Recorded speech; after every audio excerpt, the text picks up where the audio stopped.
আমার সকল বন্ধুরা, আশা করছি তোমরা সবাই ভালো আছো। তোমাদের স্কুল থেকে যে মডেল অ্যাক্টিভিটি টাস্ক পার্ট 3 দেওয়া হয়েছে, আজকে বাংলা বিষয় অর্থাৎ ক্লাস 9-এর বাংলা বিষয়টা এই ভিডিওতে আমরা সমাধান করব। তো চলো বেশি কথা না বলে আমরা উত্তরে চলে যাই। দেখো, মডেল অ্যাক্টিভিটি টাস্ক বাংলা প্রথম ভাষা নবম শ্রেণী।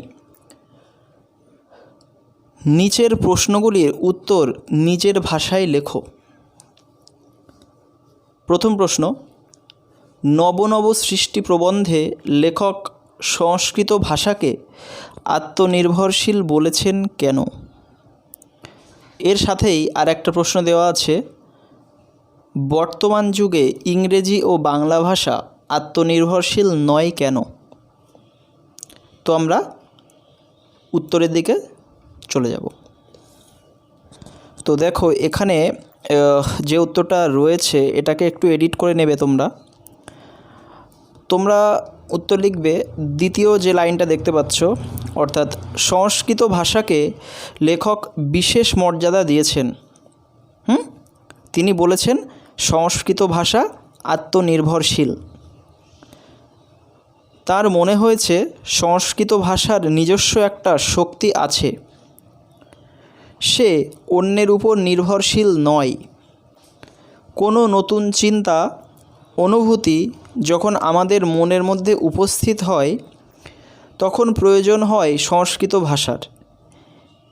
এ ভাষার শব্দভাণ্ডার যথেষ্ট উন্নত। নতুন শব্দ নির্মাণে সংস্কৃত ধাতু প্রত্যয় উপসর্গের প্রয়োজন হয়। তাই প্রাবন্ধিক বলেছেন সংস্কৃত আত্মনির্ভরশীল।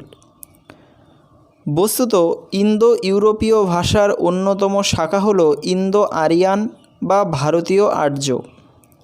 এই ভাষার থেকে সংস্কৃত বা বৈদিক ভাষার সৃষ্টি। এই ভাষা ছিল স্বয়ংসম্পূর্ণ। প্রাবন্ধিক লিখেছেন, সংস্কৃতকে স্বয়ংসম্পূর্ণ ভাষা বলাতে কারো কোনো আপত্তি থাকার কথা নয়। এর কারণ বিশ্লেষণে তিনি জানিয়েছেন, সংস্কৃত বিদেশি শব্দ গ্রহণ করেছে ঠিকই, কিন্তু তার পরিমাণ খুবই কম। আর কি, সংস্কৃত অন্যের থেকে ধার না নিয়ে নিজের ভাণ্ডারে অনুসন্ধান করে দেখেছে কি অমূল্য রতন তার আছে। দেখো, উত্তরগুলো একটু বড়, তোমরা তোমাদের মতো করে এডিট করে নিও, ঠিক আছে? 150টা ওয়ার্ডে লেখার কথা, তোমরা তোমাদের মতো একটু এডিট করে নিও। পরের অংশটা আর কি, বর্তমান যুগে ইংরেজি ও বাংলা ভাষা আত্মনির্ভরশীল নয় কেন? কেউ লিখবে তোমরা উত্তর।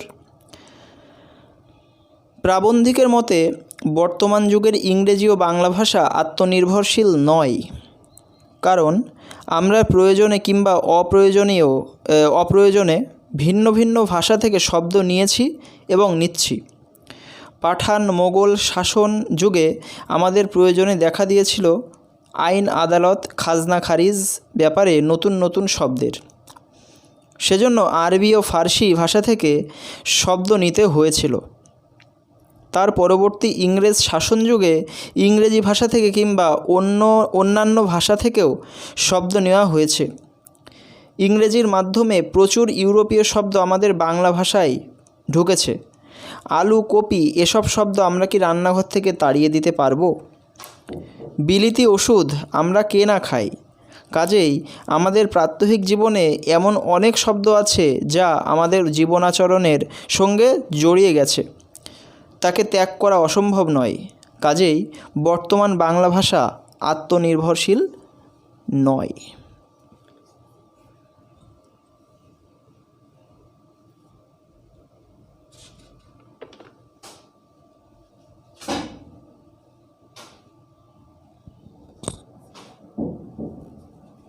পরের প্রশ্ন, এরই মাঝে বাংলার প্রাণ। বাংলার প্রাণ স্পন্দন কবি কিভাবে উপলব্ধি করেছেন? উত্তর কি হবে?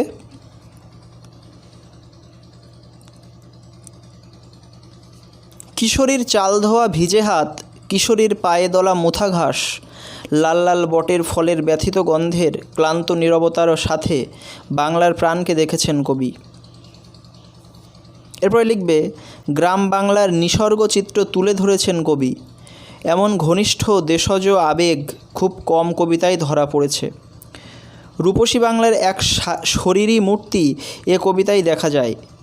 যখন সূর্য নিভে যায়, আকাশ জুড়ে অন্ধকারের কালো পর্দা নেমে আসে, তখন ঠিক কেমন দেখতে হয় তার বর্ণনায় কবি লিখেছেন, কামরাঙা লাল মেঘ যেন মৃত মণিয়ার মতো গঙ্গাসাগরের ঢেউয়ে ডুবে গেছে। আসিয়াছে শান্ত অনুগত বাংলার নীল সন্ধ্যা।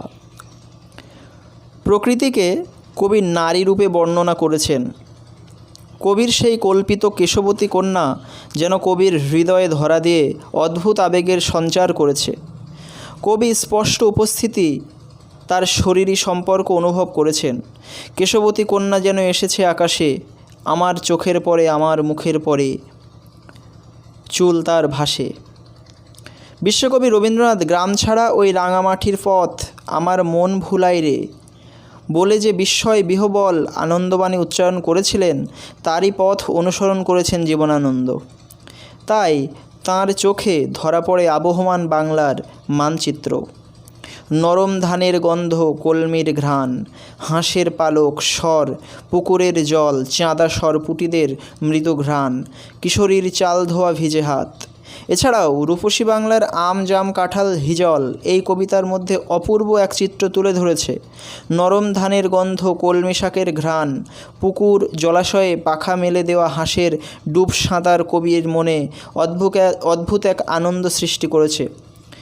বলা যায় রবীন্দ্রনাথ বিভূতিভূষণের মতো জীবন আনন্দ প্রকৃতিকে দেখেছেন পঞ্চ ইন্দ্রিয়ের স্নিগ্ধ প্রদীপের আলোয়। তো এখানে এটা শেষ হলো। পরের প্রশ্ন আমরা চলে আসব। চিঠি রচনা অবলম্বনে স্বামী বিবেকানন্দের স্বদেশ ভাবনার পরিচয় দাও। উত্তরটা লিখবে তোমরা। চিঠি নামাঙ্কিত পত্রে স্বামীজির স্বদেশ চেতনা ও স্বদেশপ্রীতি স্পষ্টভাবে প্রস্ফুটিত হয়েছে। তিনি এদেশের সামাজিক ব্যাধিগুলিতে বিচলিত হয়েছেন। ইংরেজ কুশাসনের পাশাপাশি দুঃখ, দারিদ্র্য, কুসংস্কার, অস্পৃশ্যতা ইত্যাদি থেকে তিনি ভারতবাসীদের মুক্তি দিতে চেয়েছেন। মিস নোবেলের শিক্ষা, ঐকান্তিকতা, পবিত্রতা সম্পর্কে স্বামীজি অবহিত ছিলেন। এদেশের দরিদ্র কুসংস্কারাচ্ছন্ন মানুষদের কাছে এসে নোবেল কী অবস্থায় তাদের দেখতে পাবেন সেই প্রসঙ্গে তিনি বলেছেন, এদেশে এলে তুমি নিজেকে অর্ধ উলঙ্গ অসংখ্য নরনারীতে পরিবেষ্টিত দেখতে পাবে। তিনি নোবেলকে পরিষ্কারভাবে জানিয়ে দেন ভারতের কাজে তার মতো মহিলার বিরাট ভবিষ্যৎ রয়েছে। তিনি এও বুঝেছিলেন ভারতের জন্য, বিশেষ করে নারী সমাজের জন্য পুরুষের চেয়ে একজন প্রকৃত সিংহী নারীর প্রয়োজন। স্বামীজি মনে করতেন এদেশে কাজ করা খুব সহজসাধ্য নয়, কেননা এদেশের অধিকাংশ মানুষ খেতে পায় না, অসম্ভব দারিদ্র্যের সঙ্গে তারা লড়াই করে, উপরন্তু তারা অদৃষ্ট বা ভাগ্যে বিশ্বাস করে, ফলে তাদের সঙ্গে কাজ করা সহজ নয়। এছাড়াও এদেশের মানুষের মধ্যে জাতি, ধর্ম, বর্ণ, গোত্র ইত্যাদি সম্পর্কে নানা মতভেদ রয়েছে। প্রতিদিন অসংখ্য ব্রত পালন করে, এমনকি জাতি ও স্পর্শদোষ নিয়ে সবসময় শঙ্কিত থাকে। স্বামীজি লিখেছেন, এদেশের দুঃখ, কুসংস্কার, দাসত্ব প্রভৃতি কী ধরনের তুমি তা ধারণা করতে পারবে না। পদে পদে দাস সুলভ আনুগত্য মেনে চলে এদেশের মানুষ। শ্বেতাঙ্গরা তাদের ঘৃণা করে, তারাও শ্বেতাঙ্গদের অবিশ্বাস করে। শ্বেতাঙ্গ ভারতীয়দের সম্পর্ক বোঝাতে গিয়ে স্বামীজি লিখেছেন, তারা শ্বেতাঙ্গদের এড়িয়ে চলে এবং তারা এদের খুব ঘৃণা করে। স্বামীজি এই বক্তব্যের মধ্যে জানাতে চেয়েছেন, নোবেলকে আন্তরিকভাবে এদেশের মানুষদের সাথে মিশতে হবে, তাদের সেবা যত্ন ভালোবাসায় আপন করে নিতে হবে। ঠিক আছে, পরের প্রশ্ন, যা গিয়ে ওই উঠোনে তোর দাঁড়া। কবি কাদের কেন এই পরামর্শ দিয়েছেন? কবিতার নামকরণের সঙ্গে উদ্ধৃতিটি কিভাবে সম্পর্কযুক্ত? তোমরা লিখবে, নীরেন্দ্রনাথ চক্রবর্তীর আবহমান কবিতা থেকে গৃহীত উদ্ধৃতাংশের বক্তা কবি স্বয়ং নিজে। কবি নাগরিক জীবন থেকে ফিরে গিয়েছিলেন পল্লী বাংলায়। বহুদিনের স্বপ্ন সাধিত সেই প্রকৃতি দেখে তিনি মুগ্ধ হয়েছিলেন। সন্ধ্যার বাতাসে দুলছিল লাউ মাচার ফুলটি, কবি নিজেকে সেই উঠানের পার্শ্ববর্তী লাউ মাচাটার কাছে দাঁড়ানোর নির্দেশ দিয়েছিলেন। অবসন্ন জীবনের এক বিশেষ মুহূর্তে কবি একাত্ম হয়ে গিয়েছিলেন গ্রাম বাংলার সঙ্গে। ঠিক আছে, দেখো এর পরের যে প্রশ্নটা আছে যে কবিতার নামকরণের সঙ্গে উদ্ধৃতিটি কিভাবে সম্পর্কযুক্ত, এটা আমি তোমরা স্ক্রিনে দেখতে পাচ্ছ না, আমি মুখে তোমাদের বলে দিচ্ছি, তোমরা একটু গুছিয়ে লিখে নিও। যে দেখো, যা গিয়ে ওই উঠোনে তোর দাঁড়া, মানে এখানে গ্রামে সংসার চালাতে পারে না যে সমস্ত মানুষেরা, তারা তো শহরে যায়। শহরে গিয়েও কিন্তু তাদের সেই গ্রামের উঠোনের প্রতি মায়া, মমতা বা ভালোবাসা বা টান, আবাল্য টান তারা কিন্তু অনুভব করে। যতই তারা শহরে গিয়ে আকাশের তারা দেখে আশা বুকে বুকে আশা বাসা বাঁধে তাদের বুকে, কিন্তু আমরা জানি কি আবহমান কথাটার অর্থ কী বলো তো? আবহমান কথাটার অর্থ হলো যা চলে আসছে বা অনন্ত ধারা, মানে যা কখনো থামে না। তা অবশ্যই এই লাইনটার সঙ্গে কবিতার নামকরণের সম্পর্ক আছে, কারণ এই যে ইচ্ছা, ওই যে তার নিজের উঠোনে গিয়ে দাঁড়ানোর ইচ্ছা, তাদের মন থেকে কখনো তারা মুছে ফেলতে পারে না। আবহমানকাল এই চিন্তা ভাবনা, এই চিন্তা তাদের মনে চলতেই থাকে। সেই জন্যে আবহমান কথাটির সঙ্গে এই যে কবিতার লাইনটি, পংক্তিটি, এই পংক্তিটির বা এই লাইনটির কিন্তু মিল আছে বা সম্পর্ক আছে। পরের প্রশ্ন দেখো, অগত্যা রাধারানী কাঁদিতে কাঁদিতে ফিরিল, রাধারানীর কান্নার কারণ কি? তোমরা লিখবে, বঙ্কিমচন্দ্র চট্টোপাধ্যায় রচিত রাধারানী উপন্যাসের অন্তর্গত রাধারানী রচনাংশের নায়িকা রাধারানী মাহেশের রথ থেকে তার অবিকৃত বনফুলের মালা নিয়ে ফিরেছিল। কোটেশন মানে তোমরা প্যারাগ্রাফ করতেও পারো, নাও করতে পারো।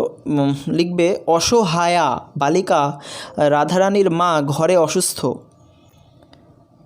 তার খাবারের সংস্থান নেই, ঔষধপত্র নেই। এমতো অবস্থায় যখন সে বনফুলের মালা বিক্রি করে অর্থ উপার্জন করতে রথের মেলায় যায়, তখন হঠাৎ বৃষ্টি নামায় রথের মেলা ভেঙে যায়। কিভাবে সে তার মায়ের পথ্যের ব্যবস্থা করবে ভেবে না পেয়ে রথের মেলা থেকে কাঁদতে কাঁদতে সে ফিরেছিল। তো এখানেই তোমাদের অ্যাক্টিভিটি টাস্কটা শেষ হলো। আশা করি তোমরা খুবই উপকৃত হবে এই অ্যাক্টিভিটি টাস্ক সমাধান থেকে। তো যদি কিছু পরামর্শ দেওয়ার থেকে, সাজেশান দেওয়ার থেকে অবশ্যই কমেন্ট করে জানিও। আর খুব তাড়াতাড়ি অন্যান্য বিষয়ের ভিডিও এই চ্যানেলে আমি আপলোড করব ক্লাস 9-এর। তো সেগুলো যদি তোমরা পেতে চাও অবশ্যই চ্যানেলটিকে সাবস্ক্রাইব করে রেখো, আর পাশে থাকা বেল আইকনটিকেও প্রেস করে রেখো। আর যদি এই ভিডিওটা ভালো লেগে থাকে তাহলে অবশ্যই লাইক করো, খারাপ লাগলে ডিসলাইক করো, আমার কিছু মনে হবে না, কারণ হতেই পারে খারাপ। Thank you.